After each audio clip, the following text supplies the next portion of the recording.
मलाई हिजो एउटा बहिनीले हैन कोरियामा बारी खन्नु गएर किन ठुलो कुरा गरेको अरे। सो मैले ठुलो कुरा पनि गरेको थिइनँ, जस्ट उसलाई एक दुईवटा कुरा मैले भनेको थिएँ हैन। सो हाम्रो सानो कुरा भएको थियो केही कुरामा, अनि यहाँ हेर बहिनी हैन यसरी हुन्छ सबै कुराहरू। यहाँनिर चाहिँ अहिले हातले खनिराख्नु पर्ने गाउँहरूतिर त ठाउँहरू त्यसरी गाडी लानेहरू हुँदैन यताउता, त्यही भएर हामी हातले काम गरिन्छ हैन नेपालतिर हुँदा जहाँ घरमा। तर यहाँनिर चाहिँ मोडर्न टेक्नोलोजी यस्तो भइसकेको छ कि हैन सबै कुरामा डेभलपमेन्ट यति धेरै छ यहाँनिर हैन। सबै मसिनद्वारा हुन्छ, यहाँ खन्ने जोत्ने, यहाँनिर इभन यो सिड्सहरू हाल्नेहरू यहाँ देख्नु भइरहेको छ, यस्तोहरू सबै मसिनले हुन्छ हैन। त्यो बहिनीलाई थाहा रहेन रहेछ, हुनु पनि अब पढ्ने बेलातिर हैन बिहाहरू गरेपछि यताउता नलेज कहाँ हुन्छ र सबै कुराको हैन। यहाँ हेर यस्तो हुन्छ है।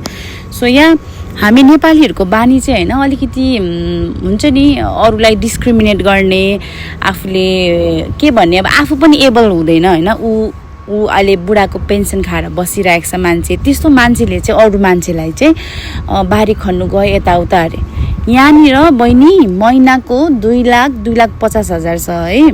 सो यति धेरै पैसा कमाउनु त जोही पनि यहाँ त मरिहत्तै गर्छ। सो यहाँनिर आउनु चाहिँ त्यति सजिलो पनि छैन हैन। यति धेरै लाख मान्छेसँग कम्पिटिसन गरेर हामी आएको हो, 1000 जनामा सेलेक्ट भएर आएको हो हामी। सो यहाँ आउनु पनि इजी छैन। यहाँ हेर यो भाइहरू करोडपति हो यिनीहरू हैन। सो यिनीहरू 5-6 जना ग्रुप छ, 2-3 जना यिनीहरू करोडपति हो। यिनीहरूको बाबा सिओ हो, सिओ अफिसको हैन कम्पनीको ओनर हो। बट तिनीहरू यस्तो डरलाग्दो धनी मान्छे पनि यहाँ आएर यति धेरै हैन काम गरिरहेका छन्। जब हामी नेपालीहरू चाहिँ केही छैन आफूसँग, अरूको भरमा बाँचिरहेछ त किन यस्तो साह्रो कुरा गर्ने होला। फेरि के भन्छ हामीलाई त जानु पर्दैन अरूको कन्ट्रीमा काम गर्नु, हाम्रो त फ्यामिलीसँग छ पैसा अरे। फ्यामिली पनि त्यस्तो डरलाग्दो धनी पनि हैन, उनीहरूको देखेकै हो हैन। सो यहाँ फ्यामिलीको पैसा भएर के गर्ने, जब आफै इन्डिपेन्डेन्ट छैन, आफै एबल छैन, बुढा र फ्यामिलीको पैसामा के बाँच्ने। त्यो पनि एउटा लाइफ हो र त्यो पनि एउटा जिन्दगी हो र। जब आफू कमाउनुमा मजा छ हैन, त्यो पो छुट्टै मजा हो त। जब आफूले कमाएर इन्डिपेन्डेन्ट भएर केही गर्नु सकिन्छ त्यो पो हो त असली मजा। तिमी त हेर बिचारा बुढा र आमा बाउको पैसामा बसिरहेको छौ हैन।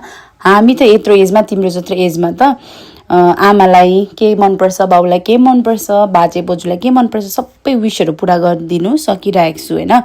सो एग्रिकल्चरमा काम गर्ने मान्छे चाहिँ एकदमै धनी हो है यहाँनिर अब्रोडमा चाहिँ। अब हाम्रो गाउँठाउँमा चाहिँ फेरि अर्कै बुझिन्छ, अर्कै टाइपले हैन। अलिक गरिब दुखीले मात्रै एग्रिकल्चर गर्छ यताउता, हाम्रो त त्यस्तै छ नि त हैन। तर यहाँनिर चाहिँ अब्रोडमा चाहिँ जो धनी एकदमै धेरै उनीहरूकोमा मात्रै यति आर्ट हुन्छ कि एग्रिकल्चर गर्ने है। अब कति लस हुन्छ कोही बेला, कति के हुन्छ। सो हर कोहीमा यति दम हुँदैन कि एग्रिकल्चर गर्ने है। एग्रिकल्चर गर्ने मान्छेलाई त हामीले भगवान सरी नै हामीले अब पढ्दाहरू पनि हैन प्रेजहरू गर्दा पनि एग्रिकल्चर जसले उमारे उनीहरूलाई त हामीले थ्याङ्क गर्नुपर्छ नि त है, थ्याङ्कफुल हुनुपर्छ उनीहरूसँग। अनि उनीहरूले त्यो बहिनीले चाहिँ के खान्छ कि आई डोन्ट नो, यति धेरै घमण्डी यति धेरै हैन। Yeah thank you for watching everyone. So त्यही हो, फलेको वृक्ष सधैँ झुकेको हुन्छ, त्यही भएर yeah be kind to everyone. Bye by.